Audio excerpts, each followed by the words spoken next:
सूरज ग्रहण और नमाज कुसूफ।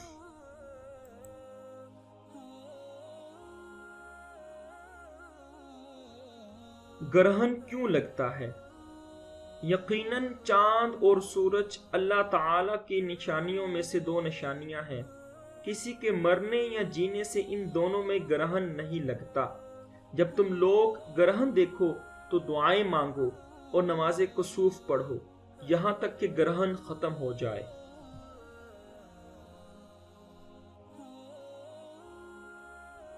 नमाज कुसूफ।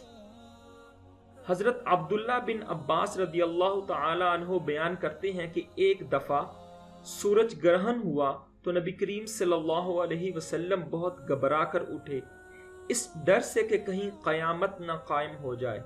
आप सल्लल्लाहु अलैहि वसल्लम मस्जिद में आकर बहुत ही लंबा कयाम, लंबा रुकू और लंबे सजदों के साथ नमाज पढ़ी। मैंने कभी आप सल्लल्लाहु अलैहि वसल्लम को इस तरह करते नहीं देखा था। आप सल्लल्लाहु अलैहि वसल्लम ने नमाज के बाद फरमाया कि ये निशानियां हैं जिन्हें अल्लाह ताला बेचता है। ये किसी की मौत व हयात की वजह से नहीं आती, बल्कि अल्लाह ताला इनके जरिए अपने बंदों को डराता है। इसलिए जब तुम इस तरह की कोई चीज देखो तो फौरन अल्लाह ताला के जिक्र और उससे इस्तिगफार की तरफ लपको।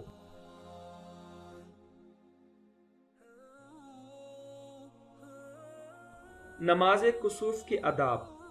सूरज ग्रहण की नमाज सुन्नत मुअक्कदा है और जमात से पढ़नी मुस्तहिब है और तन्हा भी हो सकती है। नमाज कुसूफ की जमात वही शख्स पढ़ा सकता है जो जुमा की नमाज पढ़ा सकता है। अगर ऐसा शख्स ना हो तो तन्हा नमाज पढ़ें।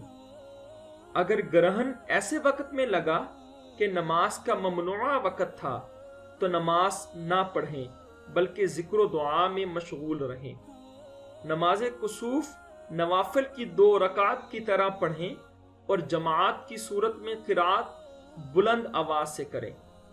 नमाज कुसूफ में क़याम, रुकू और सजदा लंबा करें यहां तक कि ग्रहण खुल जाए। इस वीडियो को लाइक कीजिए, हमारे चैनल को सब्सक्राइब कीजिए और इसको शेयर कीजिए। शुक्रिया।